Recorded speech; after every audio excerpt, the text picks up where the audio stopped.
Hi there, everybody, and welcome to our Meet Our Alumni webcast here at UMKC. I'm so glad you're joining us today. My name is Hannah. I work in the Office of Admissions, and I'm excited to meet our alumni, and they're excited to meet you and share all kinds of information about themselves and their experience at UMKC.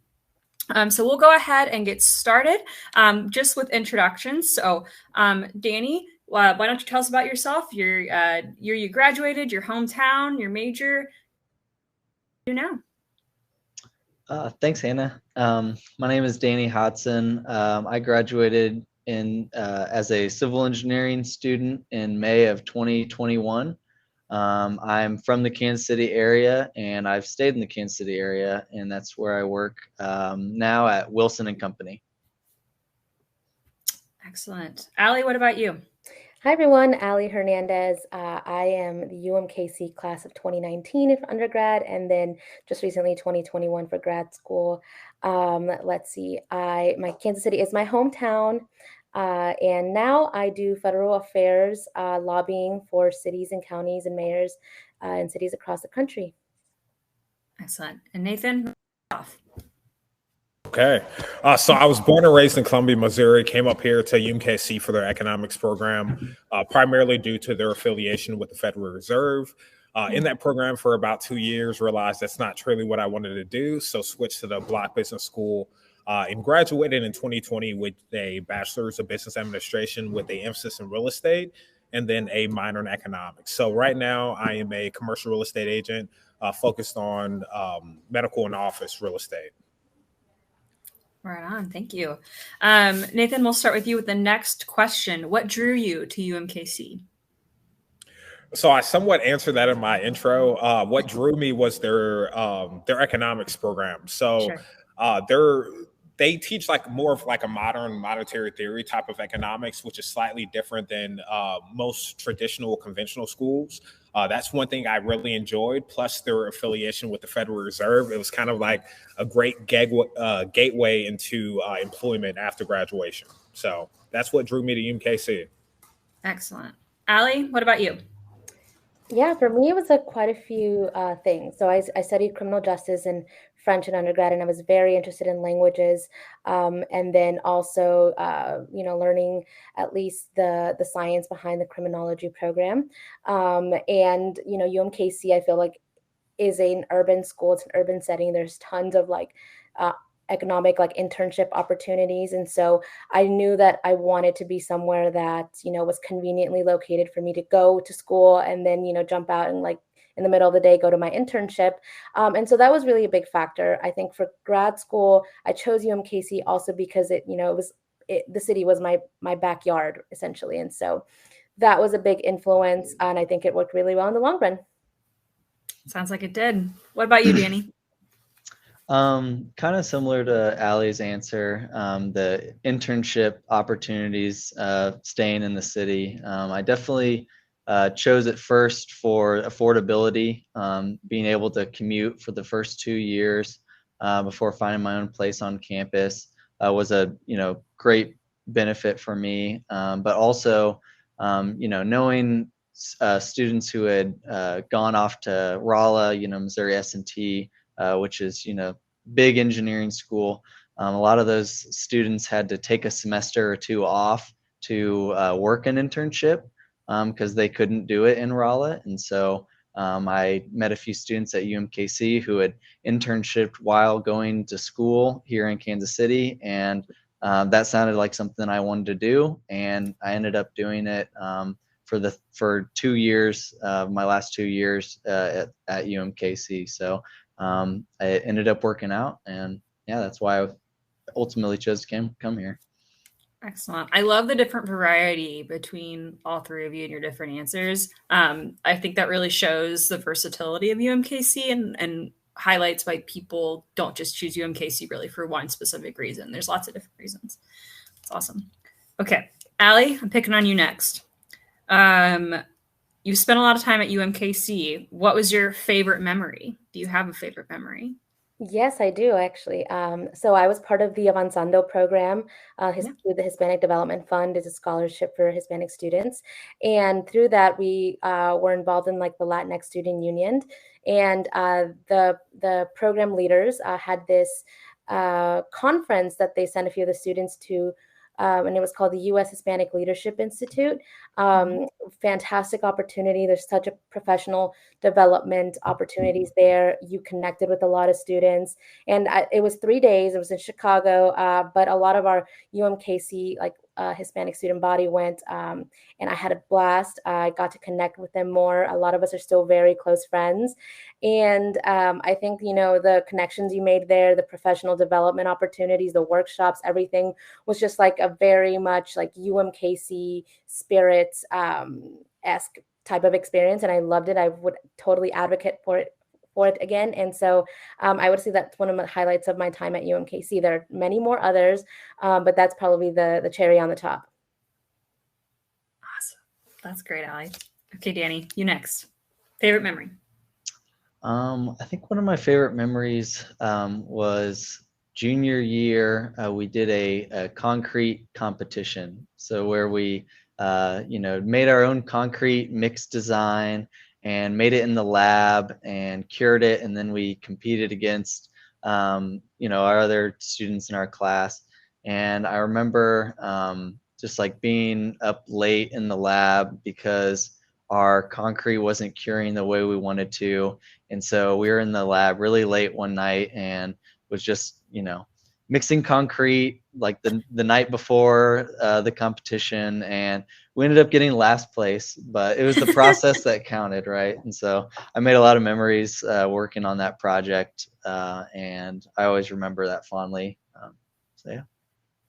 Good memory, mix some concrete. I love that. All right, Nathan, you're up.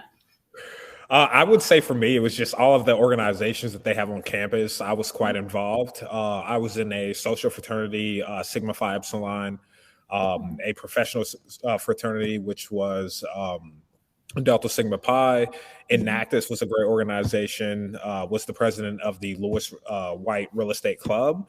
So I would say just the involvement in all these organizations and actually getting to build relationships with people outside of just going to school.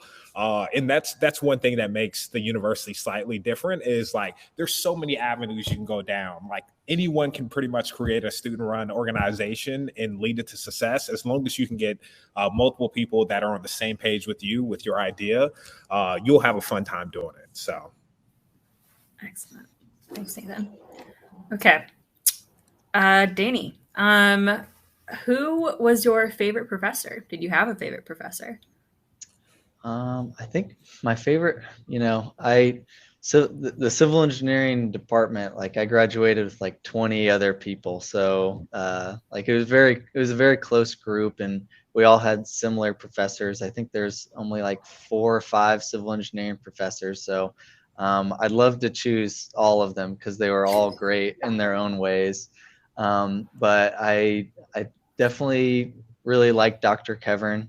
He was the department head of the civil and mechanical engineering department.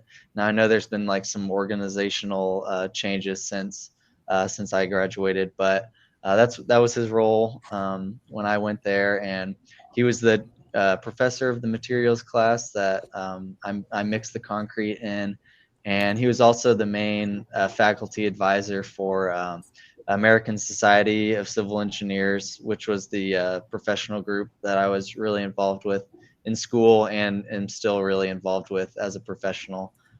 So, he introduced me to that as a freshman, and so I was, connected with him all 4 years throughout school, and so had a really good connection with him, and yeah, he introduced me to a lot of engineering that I still use today. So definitely Dr. Kevern.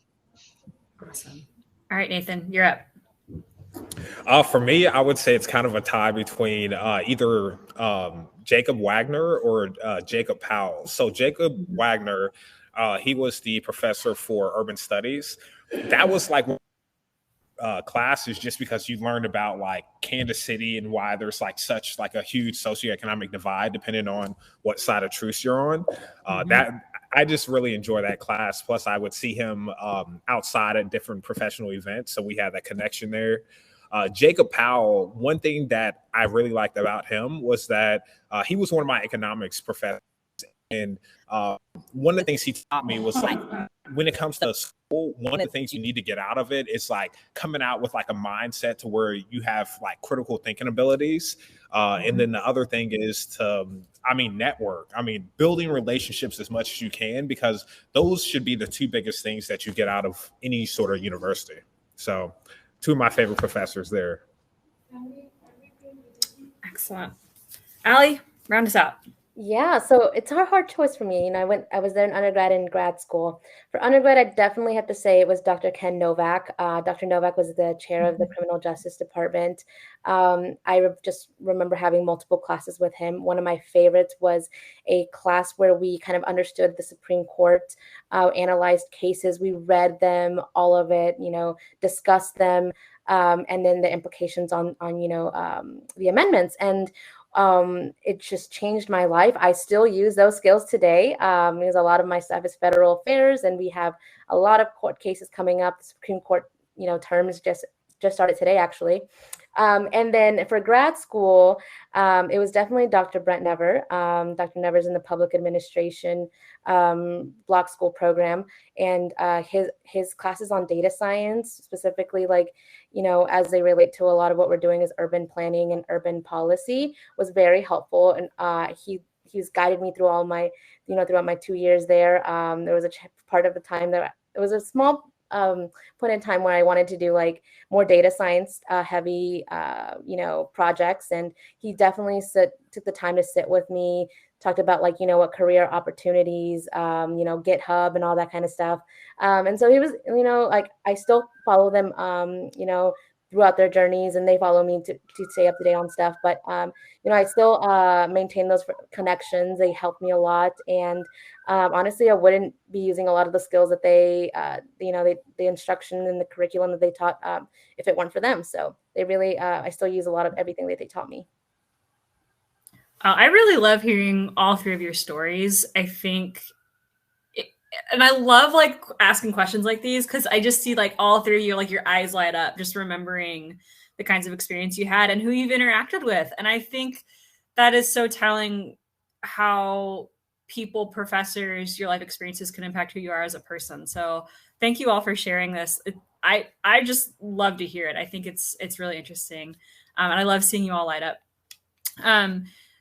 Why do you think students should consider UMKC? I forgot what my order was. So Allie, you go next. I would just say, just to rephrase everything that we talked about earlier, it's conveniently located in an urban city. There's so many opportunities. It's one of the most diverse, I think, employment hubs in the nation. And so it's a growing city at that. I think it's affordable. You're not pressured to live on campus. You did take a couple tours of universities prior to choosing UMKC, and I did feel like there was a pressure to, being forced to live on campus. Like I said, I stress it's affordable, and I feel like it's a yes school. So you might have a bizarre idea to start a club, like Nathan mentioned earlier. You might have 3 or 5 people, but there's always a professor. There's someone there who will help you make that happen. There are resources there to, just fuel your ideas. I feel like they're really good about saying yes, yes, yes. And here's what we have in place, the infrastructure in place to make it happen. And so that's why I think UMKC is one of the, why people should choose UMKC. I was also a tour guide, so I have to, support my alma mater no matter what. That's right. Thanks, Allie. Speaking of yes, yes, yes, and choosing clubs, did y'all know there's a chocolate club on campus now? Did you know that? Yep. I've seen it with my own eyes. It's not a rumor. They have created a club where I think they order chocolate, and, they don't mix concrete or anything like you did, Danny, but they do eat chocolate together. So there was a Quidditch club when I was there a few years ago. I'm not sure if that's still around. Yeah, remember that. There used to be a nap club too, if I remember. Yeah, I remember that one. Yeah. Anyway, school of yeses, all kinds of clubs, but really all kinds of other stuff too. Okay, Nathan, what about you? Why should students consider UMKC? Well, I don't think I can say it as well as Allie. I mean, she pretty much hit it to a T. I mean, all three, honestly. I mean, knowing that it's like an urban school, so you get that interconnection with the city is like super cool. Number two, Kansas City being an employment hub. There's so many opportunities. UMKC is affiliated with so many professional organizations and employers that it's a great segue to get into employment right after graduation. Number three, like Ali said, is affordability. Like Kansas City is one of the most affordable places in the United States. So if I always urge people, like if you like when it comes to choosing a university or a school, choose it based on like where you want to be after graduation, because you already have those built. I mean, just by going to school, if you were to leave and go to a new city, now you're kind of like starting from ground zero again. So, yeah. That's just a segue based on what Ali said, but yeah, all great ideas. All right, Danny, you're up. Again, I'll echo the answers that Ali and Nathan said, and obviously affordability is one of the best things UMKC has to offer, and the other one being its location in the city. I was from Kansas City. I was planning on staying in Kansas City. Like Nathan said, I built connections in college through, professional societies. And once I graduated, I was, still involved with the same people I had met while I was going to school. And, some of them had thought I had graduated years before I did because I was involved with them for so long prior to graduation. And so, those are connections that I still have. I still meet with on the, weekly, monthly basis. And if I ever needed, employment advice or career advice, I could always go to those people that I met at UMKC and through the professional societies that I was involved with while going to school. So, and also, professors were amazing. I think Nathan and Ali both highlighted some amazing professors that they came across at UMKC. And yeah, it really does offer everything. Yeah. I think I just would like to add one more thing. Yes. I think that when Danny and Nathan also like alluded to this as well, but the professors have that real world experience. They're doing the real world experience as they're teaching. And so those connections with the professors and those industries they're in, they're applying it. There's some that are retired, but a lot of them are also still working in their fields, and they're out there as well in the real world. And so those connections were very helpful, even just while being a student and afterwards. Wow. Yeah, and one of my friends, he's from Saudi Arabia. He came to UMKC. He really loved it. Obviously, he was there for like 7 years. He was like a super senior. That just shows like how much he appreciated UMKC. So I really liked it. That's awesome. Well, hey guys, we're wrapping up. Is there anything else you'd like to add that I haven't asked? Feel good? All right. Excellent. Yeah. Going once, going twice. Well, thank you everyone for joining us today. And thank you to Nathan, Danny, and Ali for being our esteemed alumni joining us on our webcast. If anyone would like to reach out, you can email us at UMKC, admissions@umkc.edu. You can also schedule a campus tour at umkc.edu/visit or apply at umkc.edu/apply. That's it from us. And we're signing off. Bye. Thank you.